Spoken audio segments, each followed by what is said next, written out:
Welcome. This is a fine day in computing when core wars are going at full speed, and it is a very good thing for content creators.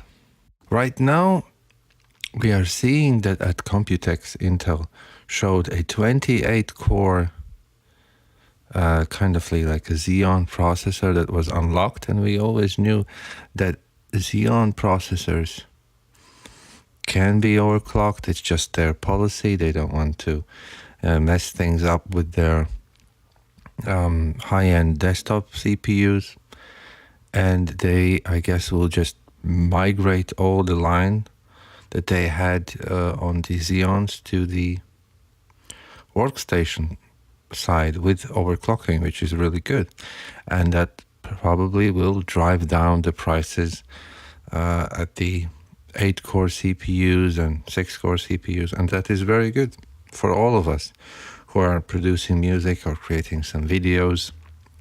I am really looking forward for Intel 8-core CPU on the mainstream platform.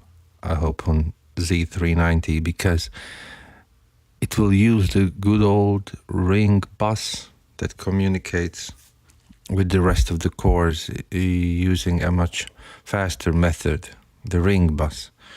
So if we look at the leaks that we had some time ago, it's very confusing.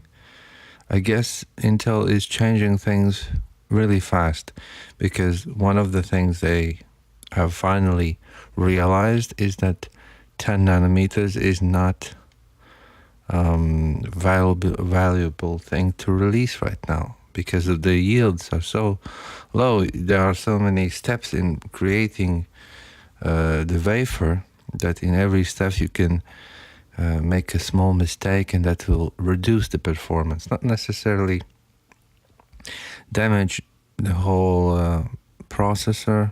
That would be, cut out from that wafer, but the frequency will suffer. And right now there was 10 nanometer chips that are released on the mid-range, mid-low range, those laptops. They are slower than the 14 nanometer chips. They are just smaller. That's the difference. And we have seen that actually before with it was Haswell and then Broadwell, the Broadwell chips. The first 14 nanometer chips weren't that good. And that is a great opportunity for AMD to drop the mic with doubling of their cores on the mainstream, not mainstream, but on their desktop HEDT platform, which is great. So if we think about the future, what could Intel do, is they right now don't have an architecture that can so rapidly grow the amount of cores. They have great new instructions, the AVX 512 extensions that they are planning to have. Right, we saw those in the leaks as well. But those, you will not be able to use them straight away. I mean, when someone writes the code, right, usually a high-level code, then it needs to be compiled in a way that the machine code, the instructions that are sent to the CPU, that it has these new instructions. I guess when we will see new versions of the programming languages or the compilers that compile them, maybe then it will take place, these effects. Right. For the servers, it's very good because people write custom OSs and custom software for servers just to do something very specific, one task very specifically. And And these engineers really keep their fingers on the latest technology and what is available, right? So if I think about the Intel platform, they have their new multi-die technology where they could put together pieces from different wafers. For example, the I/O part of the chip, they can take 22 nanometer part, and then the actual cores, they can be the latest tech that they have, let's say 10 nanometers, right? And other things like the iGPU, it can be 40 nanometers. And by the way, I wanted to stress how good is the 8-core that probably we will get, because it will have integrated graphics. And if you have seen with the latest updates on the Adobe, for example, Adobe Premiere, you can use both your GPU decoder and encoder and the one that is in your integrated graphics. So rendering times shrink dramatically, which is a very positive thing. And also if you swap GPUs or something happens, it's good to have two of them, right? The graphics.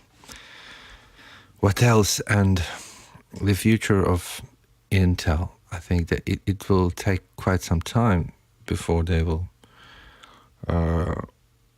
really use their latest architecture, because it will really need a new architecture to use their multi-die solution, because you need to have some kind of buses where each of these parts are connected. For example, AMD used the Infinity Fabric, everyone knows that, and they use some kind of connection, some kind of buses to connect with other chips, because these connections in a real chip, they are so small. But now if you cut them and put them together, I guess they will use the EMIB for connecting these parts. EMIB that they tested when they created how it was called, their Vega and Vega GPU together with their Intel CPU. Both of them were connected through the PCIe Express bus, through the EMIB, and maybe they can connect different parts of the CPU in this new package, right? But that will significantly reduce the costs of production and make the yields better, because you need to cut out a smaller piece of the wafer. And if you cut a small piece of the wafer, you can dodge those bad points where there's defects, right? So well, let's see what will happen in the future. And right now I think that 8-core processor for most of the content creators will be a really good deal. And someone who wants a higher performance, let's see what will be the pricing on the threadripper side, because they right now have 32 cores, which is huge.